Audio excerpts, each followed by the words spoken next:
Hi, this is Usha. Welcome to Rathod Science classes. Today in this lecture, we are going to see current affairs of 28th December 2021. In this lecture, we are going to discuss 7 topics which are very much relevant from our UPSC point of view. So let's get started with our discussion and let us try to see some overview regarding the topics that we are going to discuss in this lecture. So first topic, it is about income inequality. So as you all know that yes, in India, not only in India, throughout the world, we can see there is inequality that is seen in income, right? So this is article which is regarding to recent inequality report. So we are going to discuss some key findings of that report which is very relevant from our UPSC point of view, and you can use those key findings of that report in your mains answers and even in your essays as well. So this article will be important from your economy and even from society point of view. And next topic, it is about why Aadhaar voter ID link must be stopped. So this article which is mainly talking about what are the issues that we are going to get when we are linking our Aadhaar card with our voter ID. So this article which mainly explained in detail what are the issues by taking a case study regarding linking of voter ID with this Aadhaar card or Aadhaar card with this voter ID by taking some case studies in Telangana state and as well as Andhra Pradesh state. So this article will be important from your polity which mainly comes under GS paper 2. So why we can relate this topic, because whenever we want to link our Aadhaar with this voter ID, we need to make some changes in our representation of people's act. So it is relevant to our polity point of view, because in polity in your Lakshmikant there is a separate chapter regarding this representation of people's act. Okay, so regarding this we can connect this topic with our polity. And next topic is about plastic waste. So one of the important problem that we are facing here is plastic pollution. So here recently our government came up with this draft EPR, extended producer responsibility rules. So regarding that, what are the some exclusions or some challenges are present, that is mainly discussed here in this article, and this will be important from our environment and ecology point of view. And next topic about our FCRA, Foreign Contribution Regulation Act. So this article mainly says that missionaries of charity, they denied this FCRA nod. So here we need to talk about FCRA, what is FCRA and what are the recent amendments to this FCRA in 2020. So this article is important from our polity again. And next topic, it is about Niti Aayog Health Index. So here Kerala tops this Niti Aayog Health Index and the last is UP. So this article is very important from your governance point of view, and this topic is exclusively important from your prelims and even from your mains. And next topic, it is about rare black rock art depictions found in Andhra Pradesh. So these are mainly belongs to this megalithic period. So here we need to focus on what is this megalithic culture. So this will be important from our history point of view. And next topic, it is about exports. Exports in month of December that rose 28%. So here we need to talk about what are the schemes that are present in India which are mainly supporting our merchandise exports. So these are some topics that we are going to have discussion now. So now let us try to see first topic. Title says the cold truth about India's income inequality. So this article which is mainly talking about is India's inequality, income inequality, and this article is especially focusing on what are the government policies, and it's like against government. So we are not going to see what are the policies which came up by present government regarding this income inequality. Just we are mainly focusing on our key findings of this World Inequality Report 2021. Okay. So because if you are writing your answers which is against government, means it will be having some impact on your marks as well. So we need to have a balanced approach. So yes, you will be having question like, can we criticize government? Yes, you can criticize, but it should be like a constructive criticism. Okay, so now let us try to see this topic in a very great detail. So we're talking about why this income inequality is in news. So I think on December 9th or December 10th, so there was one report which made it released, that is World Inequality Report. So this World Inequality Report of 2022, it is now among the one of the it mainly says that India is one of the among most unequal countries in the world. So I will be giving you one suggestion, like you have to see the key findings of this world in income inequality or inequality report of 2021, and we need to compare with this year report 2022. And you can also make a note like what are the improvements or the what are the some challenges are present and what are the issues are present between these two reports. Okay, so in this way you will be having a idea regarding so how this income inequality that is happening in the country, or if there is any changes, and in which areas we have some improvements and in which areas we are mainly falling back. So in that way you will be having a comprehensive idea as well. So this type of idea is very important to get any perspective regarding this income inequality, and this will be also helpful from your interview point as well, right? So according to the recently released World Inequality Report 2022, so this report says that India is now among the most unequal countries in the world. India is one of the most unequal countries in the world. Actually, this report made released by World Inequality Lab. So this point, it is important from your prelims. So you will be a question like one statement, for example.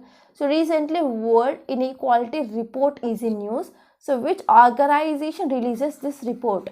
So this report released by World Inequality Lab. So what is the important aim of this World Inequality Lab?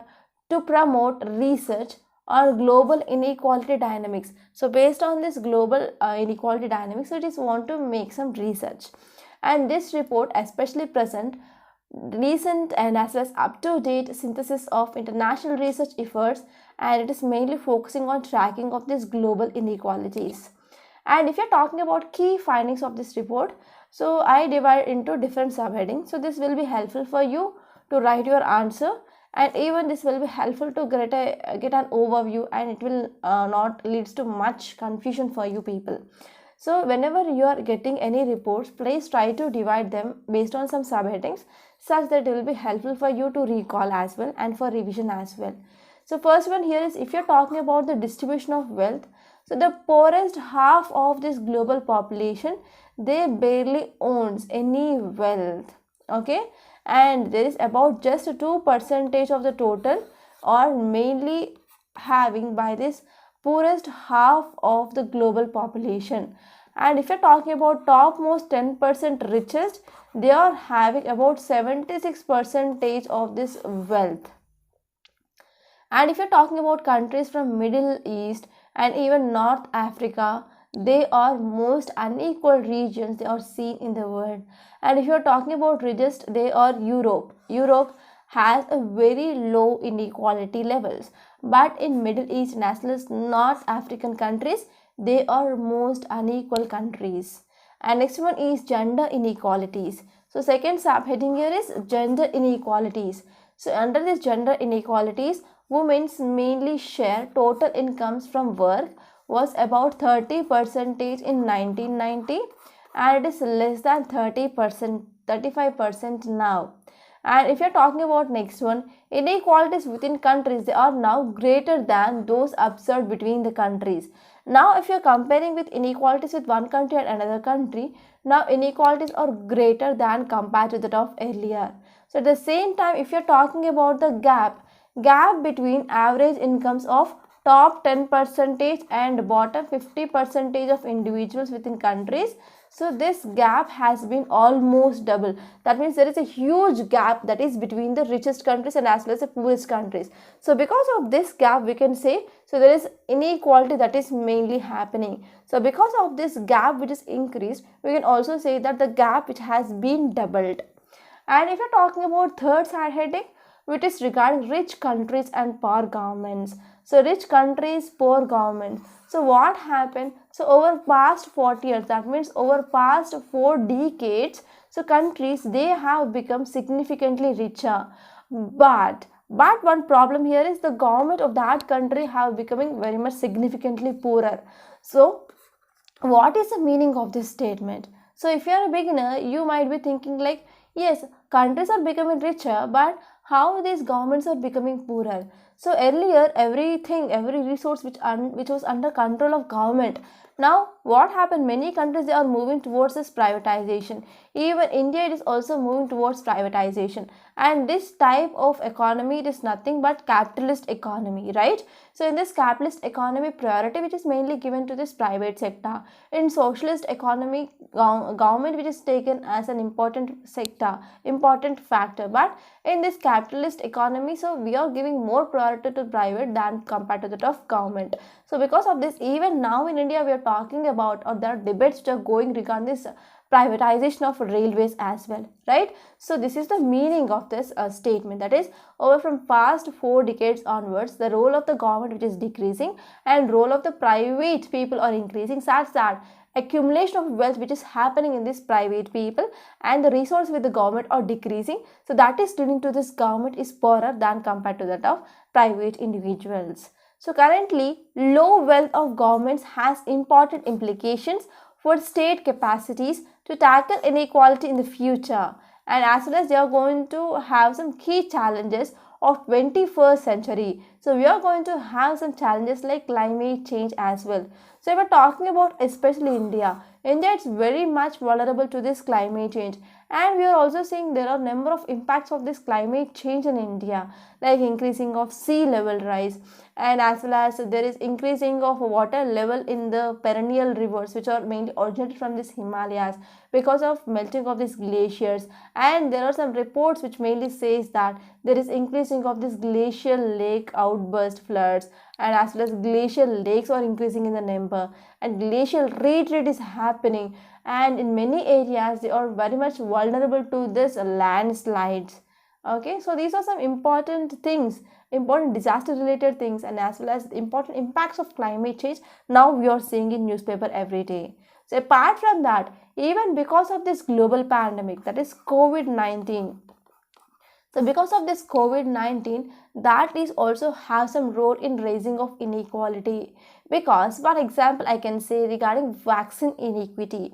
So regarding many, if you're taking like developed countries, so those developed countries, they had proper technology and they had proper infrastructure. They went for making of or manufacturing of vaccines, and they provided those vaccines to their country people or country citizens. But what about the countries which do not have proper technology, proper infrastructure? So let us talk about the less developed countries like some countries of Africa. So in Africa, even 2% of population, they do not have proper vaccination. But developed countries, they are mainly talking about booster dose and fourth dose of vaccines. So today's newspaper mainly talked about fourth dose of vaccine, right? So in this way here, because of this COVID-19 also, that led to wide range or wide divide, okay, divide between rich countries and as well as poor countries, and that led to further increasing of gap between rich countries and as well as poor countries. COVID-19 pandemic and economic crisis that had followed hit all the world regions, but some countries they recorded largest drops in the national incomes, and some countries they succeeded in stabilizing that. And if you're talking about especially income inequality in India, India is one of the world's most unequal countries according to this report, and top 1% of people they are getting about 21.7% of national income. So let me know in comment box what is this national income. Okay, so this is a very important basic thing that you need to know regarding economy. And this report also says that top 10% of richest people they capture about 57% of national income, and if you're talking about bottom 50% of population, they have share of just 13%. And if you're talking about average national income of bottom 50%, they stood at rupees 53,610, and top 10% they earn 20 times more compared to the top bottom 50% of average national income. So now let us try to see what is the income inequality before and as well as after 1947.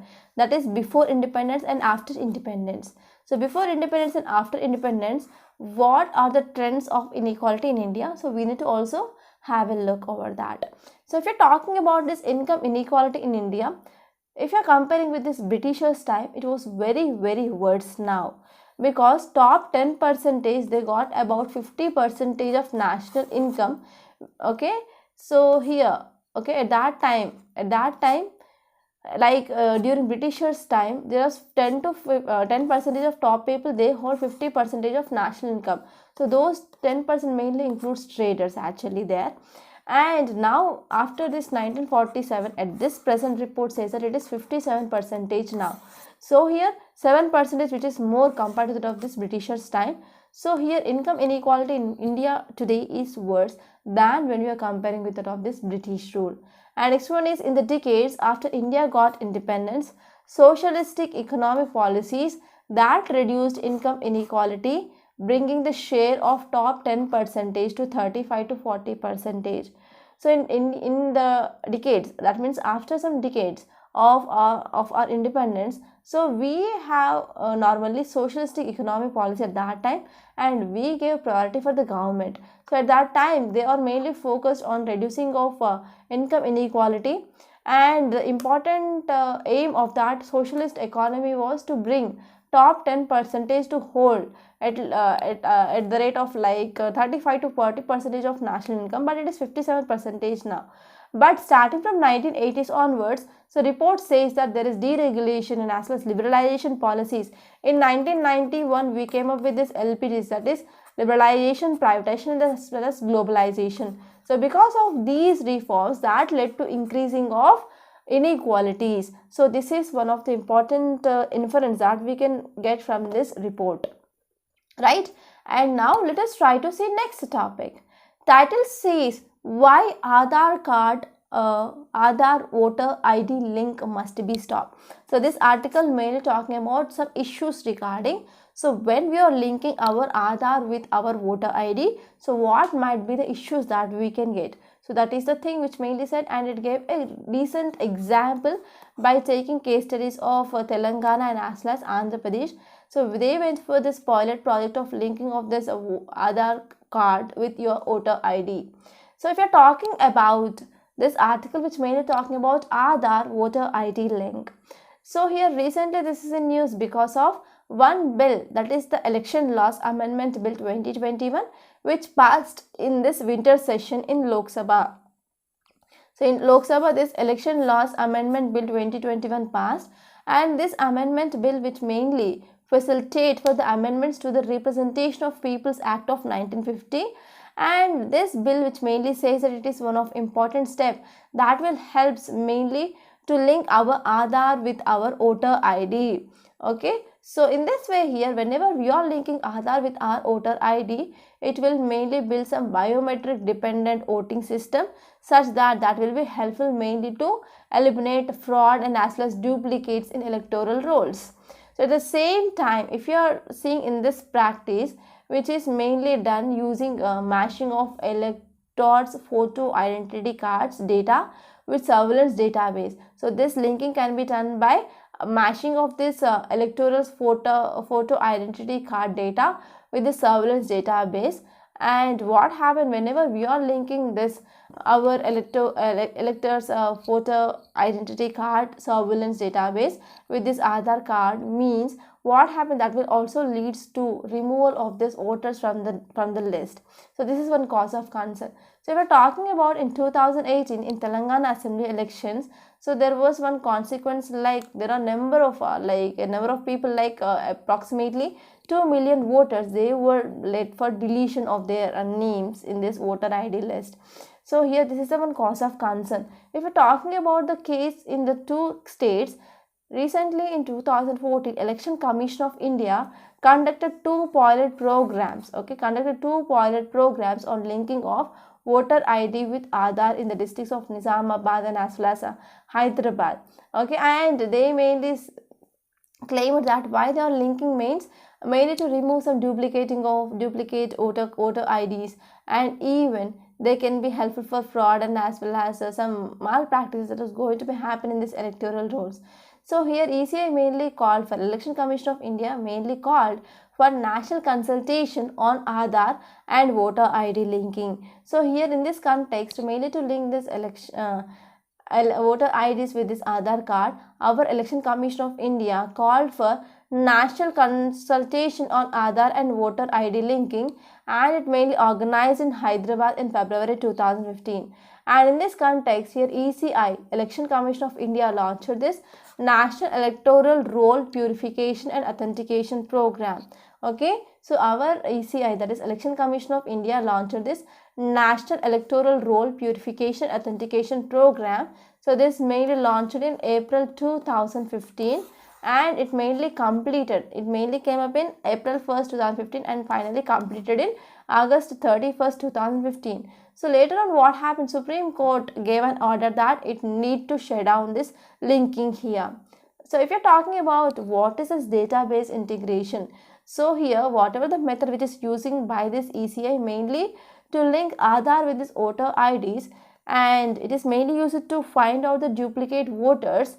So whatever the methodology it is using, it is not said. Actually, this information is not even available in any public domain. So several applications were mainly used under this Right to Information Act to this Chief Electoral Officer mainly said that, so they said that this information which is being in vain.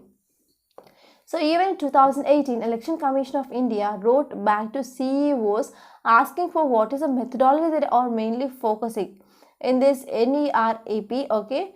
Especially it is mainly regarding Aadhaar card data collection after the questions which are mainly raised by this ECI, collecting Aadhaar card data without consent of voters. So actually here ECI, Election Commission of India, which mainly collected data without any consent from the voters, and regarding this there are many RTIs which are mainly filed regarding. So what is the methodology which is mainly based on collection of data? So here it is, if you're talking about this database integration, it is very much clear that your state resident data hub, okay. So we have state resident data hub application of Government of Telangana and as well as Government of Andhra Pradesh. It was mainly used to curate these electoral rolls, and this state resident data hub has the data regarding residents of the state, which is mainly supplied by Unique Identification Authority of India or even collected by the state governments, okay. So here there's a state resident data hub which has mainly data regarding residents of the state, okay, and even it is having some data from this UIDA, that is our Aadhaar, or whatever the data which is mainly collected by our state governments. And finally, UIDA initially created this hub to give the states information of residents, and as well as it said that earlier it is not going to share any biometrics, because in our Aadhaar card we will be having our biometrics like our fingerprints and as well as our retina, right?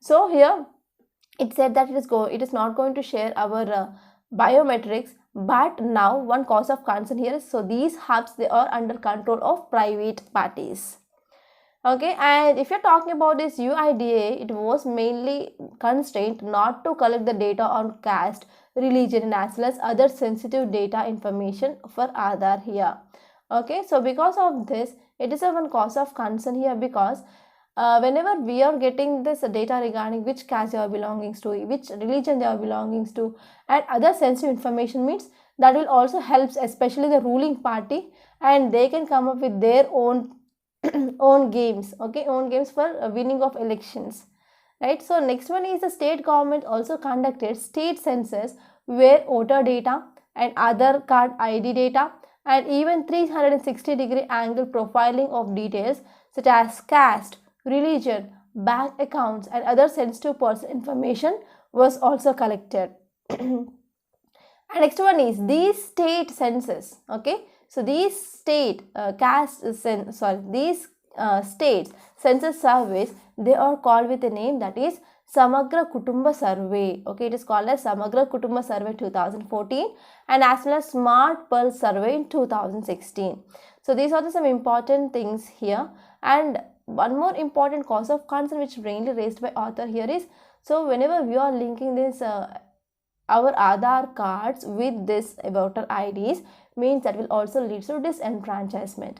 So if I think you have come across this word, that is universal adult franchise, means if you are getting 18 years of age, means you are eligible to vote here.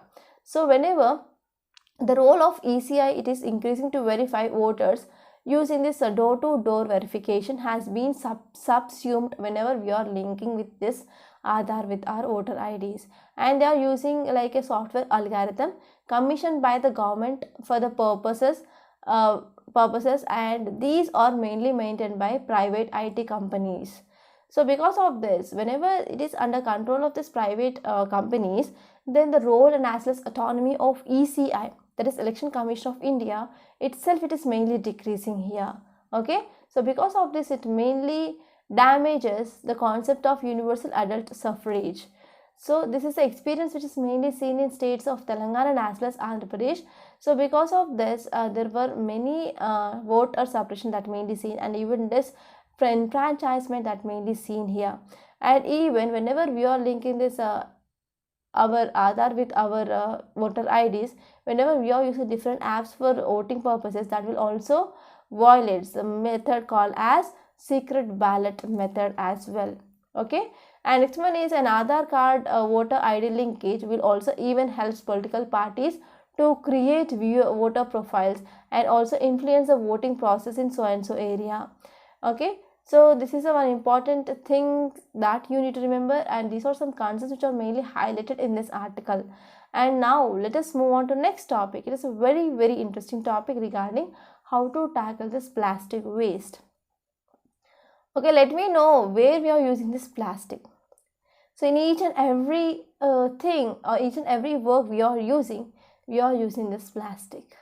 Okay, so for example, I am using a pad to write. So this pad, it is made up of plastic, and even the water bottle I am using here, it is of plastic, and even the stand which I am using, that is made up of plastic, and even the buckets, mugs, even some household things which we are using, that is plastic. Plastic became an important part in our life. Okay, earlier we used to store anything in pots. Okay, so even during our ancient Indian times, even during our Harappan times, they started using this pots for storing of any grain, so and so. But now where we are storing our grains?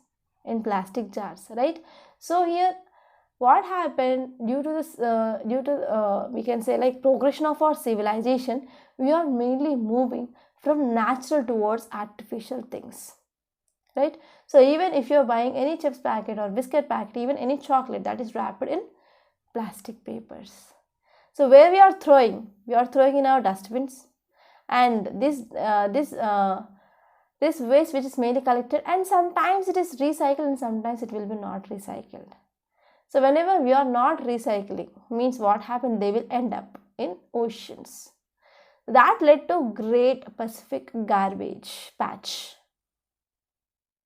And also we discussed about different things like microplastic beads as well. So what are the major concerns of this microplastic beads as well? So we can cover this topic with a number of dimensions.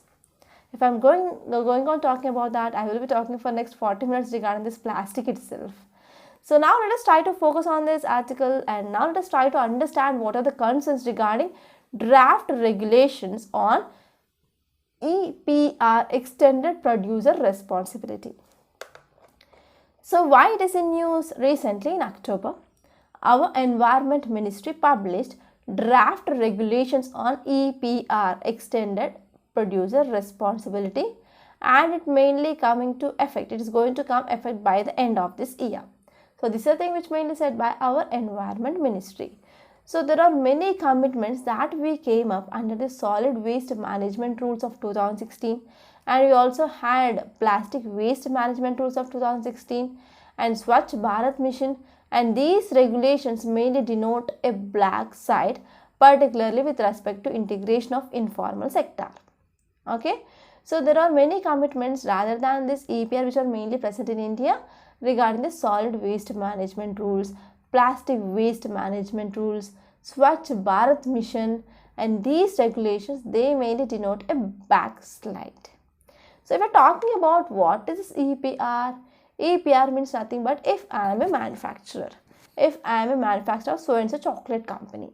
So in that chocolate company, I am also using some plastic papers to wrap chocolates which we are manufacturing, right? So that means I am introducing this chocolate into the market. That means after consuming of chocolate, the waste paper, that is this plastic paper that mainly used to wrap that chocolate, will be thrown off. That means I am introducing this product of chocolate into community, and it is my responsibility to look after this life cycle of that plastic paper that introduced into this community. Okay, so company that should not only account for the cost of making, cost of packing, and even distributing of packet of chips or any other things, but collection of that plastic covers, packaged paper, and as well as recycling, it is your responsibility. That is called as extended producer responsibility. So an effective EPR, effective production responsibility framework should address issues regarding plastics and as well as plastic waste management. So we need to focus on what are the existing machinery that is present, and we need to even focus on minimizing the duplication. That will mainly leads to positive environment impact, and we need to also monitor on the mechanism, which mainly includes penalties for non-compliance as well. So these are the things that mainly included in this EPR framework. So if you're talking about the guidelines of this EPR framework, which mainly focusing on three areas. First one is people, second one is plastic, and third one is processing. So let us try to see each and every one in a very great detail, and it will give a much insights regarding this plastic threats. So if we're talking about plastic, so from the decades onwards, we can see waste pickers who are mainly roaming beside our houses, and they are picking up plastic bottles, plastic waste that we are throwing, right? So these people, these waste pickers, they mainly working in a very dangerous and even unsanitary conditions, and they have picked up what we throw away, right? So they form the base of a pyramid. So this pyramid mainly includes scrap dealers. Okay, if you are talking about this pyramid, so here this level, at this level we are having this waste pickers, for example scrap dealers, aggregators, reprocessors, etc. So besides, by driving the waste towards recycling, reuse, and as well as waste pickers to subsidize the local governments, they are responsible for solid waste management. Okay, so what are the role which is mainly played by this waste pickers means they will helpful, they will be picking this plastic waste, and that will be helpful for recycling, reuse sometimes, and these waste pickers also subsidize. So whatever the work that is given to this local government to keep localities clean, so they are also responsible for this solid waste management. So some of their work, it is mainly done by these waste pickers. So further, these waste pickers, they also helpful for reducing of waste accumulation in the cities, waste accumulation in the water bodies, and even dump site. And also they will focus on increasing of recycling, reusing, and as well as that will be having some serious impact on your environmental and as well as public health benefits. So if there is a waste which is accumulated, for example, if there is any waste is accumulated, means what happened, that will be also led to increasing of communicable diseases, and as well as whenever there is no proper recycle and as well as reuse that is happening, so plastic disintegration which is happening in the ground or in the soil means we can see that will leads to microbeads, and these microbeads will be transmitted in our food chain, that will be having severe health impacts as well. So in this way, these waste pickers that will be helpful mainly for our environmental good, and even they will promote our public health as well. But one cause of concern here is, so most of these waste pickers mainly comes under this informal workers. Okay, so there are about 1.5 to 4 million waste pickers are present in India, and they work without any social security, they work without any health insurance, they work with minimum wages or basic protective gear as well. So we're talking about what is the need. So these EPR funds could be deployed especially for mapping and as well as registration of informal actors, and they need to focus on building their capacity of these waste pickers, and we need to upgrade whatever the infrastructure that is present with them, and we need to promote technology transfer as well. So in this way, government can provide some incentives for these waste pickers, and for especially easily recycled plastics, so here extended producer responsibility requirements could be fulfilled by formalizing, and we can go for documenting the work of this informal sector of okay, so already this mainly comes under this informal sector, so we need to go for formalizing of this sector, and we need to document about the what is the work which is mainly done by this waste pickers. And next one is without a strong government regulation, so these millions of workers who have shouldered the burden of this waste management, they will lose even their livelihood. So there is a need for the proper regulation as well. And if you're talking about second area, that is plastics.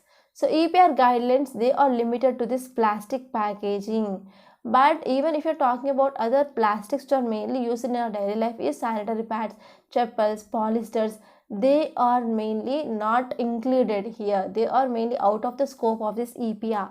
So this is one cause of concern. So if we're talking about this plastic packaging, that can be divided or grouped into three categories. So many of students, they don't know that. So here why they are categorized, because on if there is any proper technology is present, so by using the technology we can recycle or not.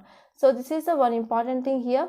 So first one is we can use that plastic that mainly collected, that can be recyclable.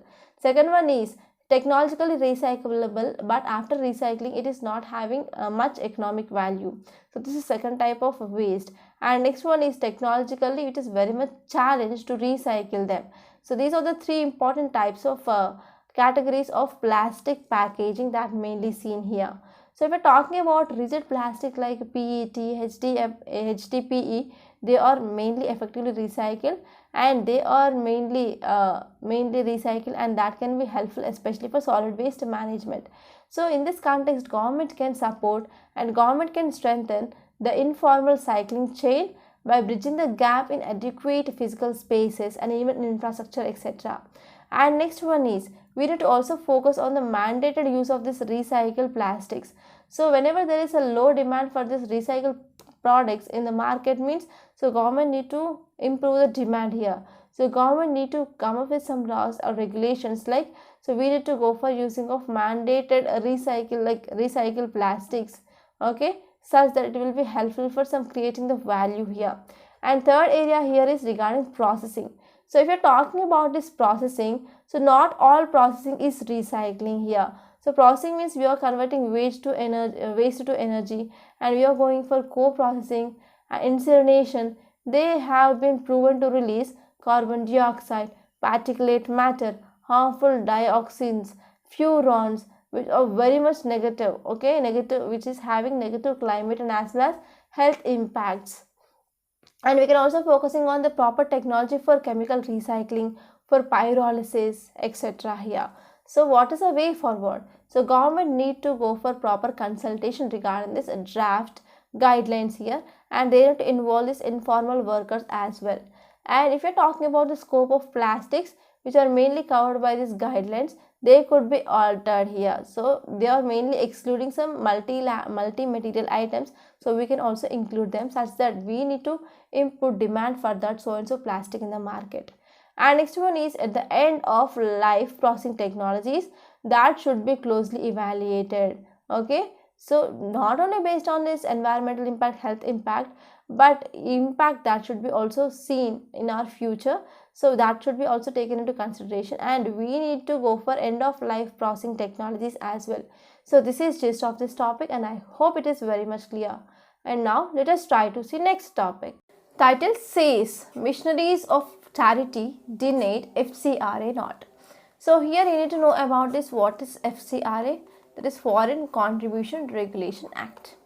So this topic is very important from your GS paper 2 under your polity. So now let us try to see this topic in a very great detail. If you see context, it mainly says that our Union Home Ministry said that it had refused to renew FCRA registration of missionaries of charities, a Catholic religious congregation which set up by Nobel laureate Mother Teresa, and as some adverse inputs are noticed. So in this Catholic religious congregation which was set up by our Nobel laureate Mother Teresa, which is mainly refused to renew its FCRA registration. So now let us try to see what are those adverse inputs which were mainly noticed. So here under this FCRA, the Foreign Contribution Regulation Act, so registration is very much mandatory for any NGO or any association to receive foreign funds or donation. So for any NGO to receive this foreign funds or donations, so they need to register under this FCRA for sure. So if they are not registered, means they are not allowed to take foreign contributions. And here, what is this MOC? That is Missionaries of Charity. They said that FCRA application has not been approved for this missionary of a charity here. Okay. So here, according to this 2020-21 annual financial returns, which mainly filed, the congregation received over 75 crore from about 347 foreign individuals and from 59 institutional donors. And now it had a balance of 27.3 crores already in its account. So total balance it is here is rupees 103.76 crores. So this NGO mainly registered in Kolkata and which has more than 250 bank accounts across the country, and this mainly using about 250 bank accounts mainly to utilize these foreign funds here. Okay. And some of the biggest donors are missionaries of charities in the US and even in the UK, and they sent over 15 crore for primary health care and as well as education assistance, even the treatment for this leprosy patients. So here, because of this 250 bank accounts which mainly used, it is mainly didn't get renewed. Okay. So now let us try to see some facts regarding this FCRA 2010. So here FCRA, it is regarding foreign funding of persons in India. So any foreign funding of persons in India which mainly regulates under this FCRA Act, and this act mainly implemented by our Ministry of Home Affairs.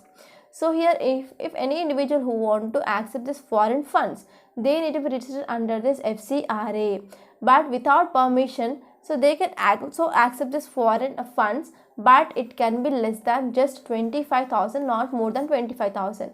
If you want to receive funds more than 25,000, you need to register under this FCRA. And this act mainly ensures that recipients of these foreign contributions, they need to adhere to the stated purpose for which the contribution should be obtained. Okay, has been. So for example, if any charity which is mainly getting some contributions for this child education, or we can say like old age homes, so they need to use those money for that purpose or for that stated objective itself. Okay, and recently in 2020 we came with some amendments to this FCRA. So let us have a look over that. So under this recent amendments of 2020 regarding this FCRA, so it is mainly focusing on prohibition to accept foreign contribution. So this act mainly bars public servants. Public servants should not receive any foreign contributions. Okay, and next one is transfer of foreign contribution. So this act is also prohibiting any transfer of this foreign contribution to other person who is not registered or to accept any foreign contribution. So here this act will say that there is no transfer of this foreign contribution for the person who is not registered. And next one is Aadhaar, which is very much mandatory for registration. Okay, and next one is FCRA accounts. So they should have account in the State Bank of India, and that too in New Delhi branch. And next one is reduction in use of foreign contribution for administrative purpose. So for example, if I have any trust, okay, I have any charity, so I am receiving, for example, let us take like 1 lakh rupees as charity. So out of this 1 lakh, I should not use not more than 20%, that is 20,000 rupees for administration. For example, maintenance of stationery. For example, people who are working in this charity, like that, I should not use more than 20%. Earlier it was like 50%. Okay, and these are some important provisions regarding this new amendments to this FCRA. And now let us talk about this next topic. It is regarding Niti Aayog Health Index. So if you're talking about this health indices, you can get a questions regarding this topic in your prelims for sure. So here title says that Kerala tops Niti Aayog Health Index and UP is at the bottom. Okay, so now let us try to see this topic in a very great detail. So if you see context, it mainly says that for 4th year in row, Kerala topped the ranking of this health indicators and Uttar Pradesh ranked bottom. So if you see some important details regarding this topic, it mainly says that this health index, okay, so health index is part of report, okay, report which mainly commissioned by Niti Aayog. So you can get a question like, so health index is seen in news, so which of the following released this index? That is our Niti Aayog. Niti Aayog along with World Bank and as well as Union Health and Family Welfare Ministry, they released this index, that is health index. So in this health index, Kerala first, second one is Tamil Nadu and third one is Telangana state. So the health index mainly has some score which mainly based on states performance regarding a broad domains, like three broad domains include health outcomes, and next one is governance and information, key input and as well as processes. So in these three areas the score will be given based on these three broad areas. And if you're talking about health outcomes, they mainly include some parameters like neonatal mortality rate, under 5 mortality rate, sex ratio at birth, etc. And next one is governance. So governance related includes like institutional deliveries, that means hospital deliveries, and as well as average occupancy of senior officers in the key post of health, etc. And there also focuses on functional medical facilities, birth and death registrations, and even tuberculosis treatment, etc. here. So now let us have a look over some facts regarding this health index. So in 2017, the National Institution for Transforming India, that is Niti Aayog, along with collaboration with the Ministry of Health and Family Welfare and World Bank, they initiated annual health index, and it is mainly focusing on tracking of overall performance and as well as incremental performance across all states and union territories. And this health index, which is mainly focuses on health outcomes, governance and information, and even key input and as well as processes. Okay, and this health index mainly covers some of our sustainable developmental targets here, okay, especially regarding the goal 3, which is talking about health.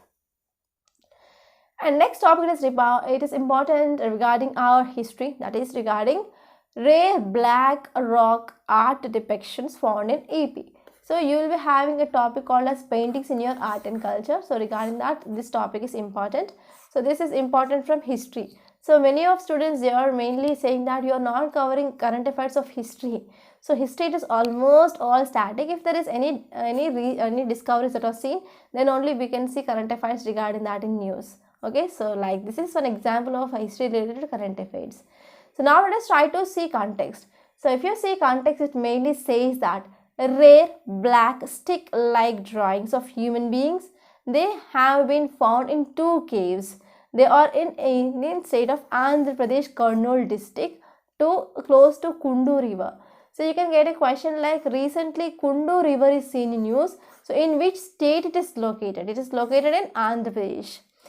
Okay, and if you're talking about details, it mainly says that, so these drawings are mainly dates back to Megalithic period, right? And these are explored rock art sites in the Kundu river valley.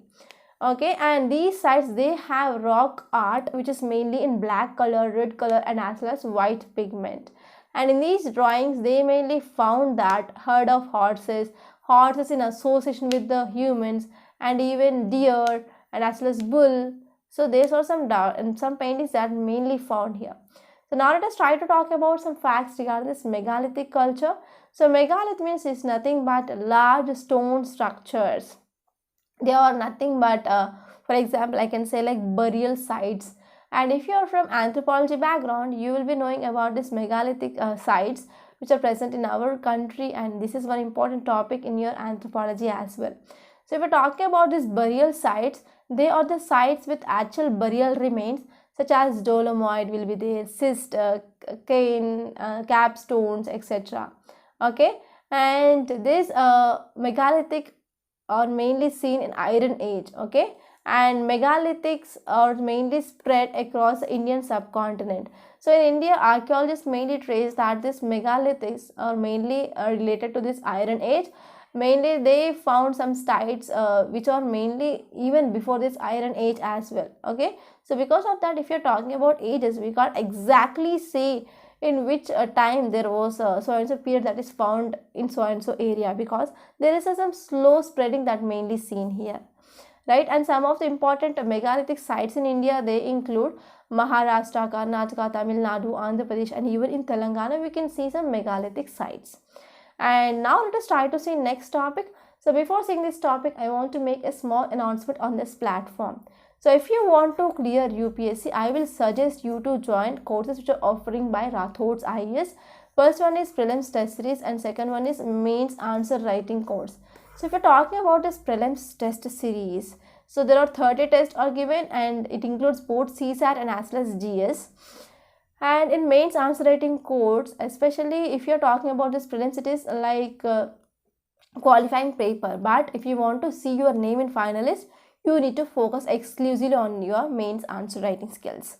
So in this course, we are mainly focusing on your static syllabus like GS1, GS2, GS3 and GS4. And exclusively we are also giving you model answer. There will be correction and there will be one-to-one mentorship. And we came up with a schedule which is as per our UPSC syllabus, and we are giving micro listing of topics, and each and every nook and corner of your syllabus will be covered under this mains answer writing course.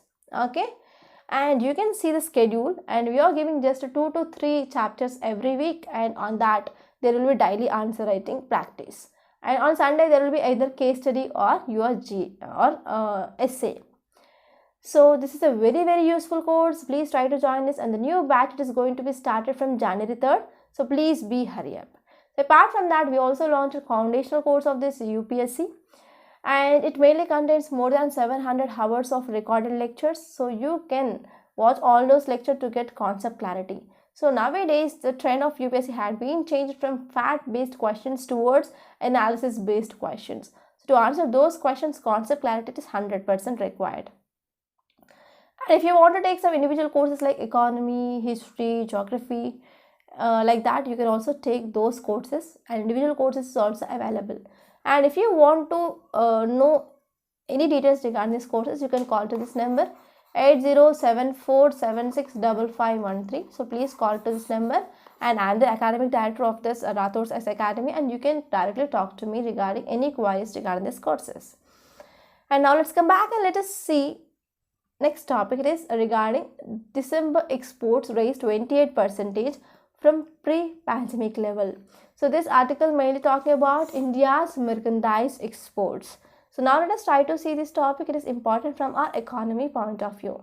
So if you see context, it mainly says that India's merchandise exports, they have hit $23.82 billion in the first 3 weeks of December. In the first 3 weeks of December, India's merchandise exports, they hit $23.82 billion. And if you're comparing with 2019 December, this year it is about 28% higher. So if you see details here, countries exports in November, okay, in the last month, it was like $30.04 billion, but imports are very much high. So whenever there is imports or high whenever compared to that of exports, so this is called as a trade deficit. So whenever we are having exports more compared to that of imports, it is called as trade surplus.